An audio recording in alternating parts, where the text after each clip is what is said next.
ang taong nabaliw matapos makagat ng isang asong may rabies.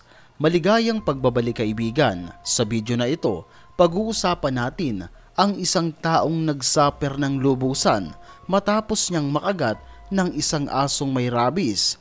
Pero bago natin simulan ay mag-subscribe ka na para updated ka sa mga bagong video na aking ilalabas. Ang rabies ay ang isa sa pinakadelikado sa lahat dahil sa sandaling lumitaw na ang mga sintomas nito, wala nang makakapigil pa sa impeksyon na dala nito at ganyan ang nangyari sa taong ito. Tandaan mo na walang pinapatawad ang rabies, masakit mang isipin pero isa kada araw ang namamatay dahil sa rabies ng isang aso, lalo na sa mga naninirahan sa probinsya kung saan ang ginagamit nilang unang panglunas ay ang bawang o di naman kaya buyo, yung dahon na ginagamit pangtambal para daw mawala ang rabies. Ngunit ang katotohanan dyan kapatid ay wala itong bisa laban sa rabies.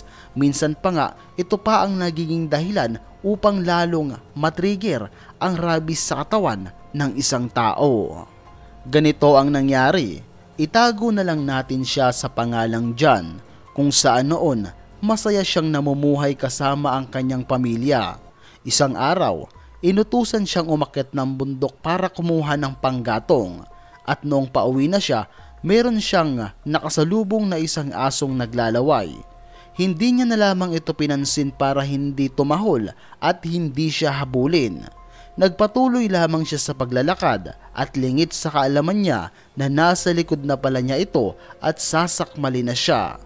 Sa pag-atras niya, natumba siya kasama ang dala niyang kahoy at ang aso ay bigla na lamang siyang kinagat sa binti.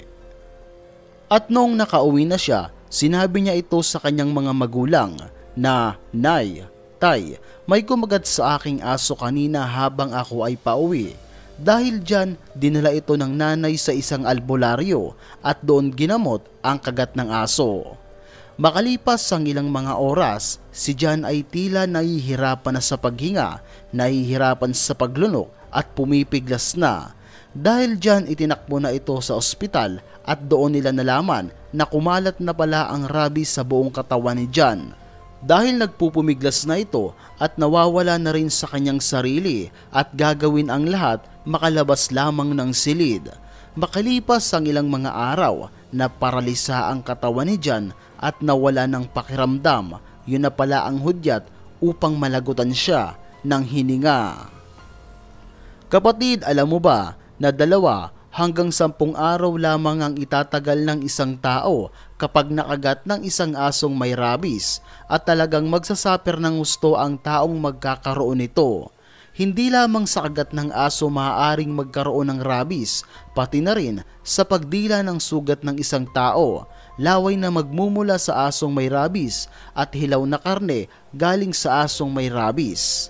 At sa loob lamang ng ilang mga minuto, ang rabies ay maaaring umakyat sa utak at mula sa utak, kakalat ito pabalik ng katawan at hindi na mapipigilan pa ang pagbibigay nito ng malaking pinsala sa bawat parte ng katawan at ang sugat na kinagat ng aso ay mamamanhid, magkakaroon ng trangkaso, biglang pagkabalisa at darating sa pagkakataon na ang taong nakagat ng asong may rabies ay magiging takot sa tubig.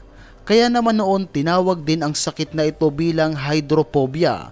Makakita lamang sila kahit katiting na tubig ay magwawala sila at maninikip ang lalamunan. Pati na rin sa hangin ay nagkakaroon sila ng takot. Kasunod yan ay ang pagkagalaiti sa galit.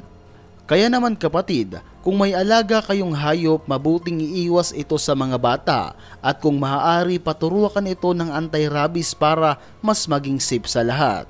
At kung sakali naman may nakita kayong asong nababaliw, ay ipaalam agad ito sa barangay o sa nakakarami para hindi na makaperwisyo pa.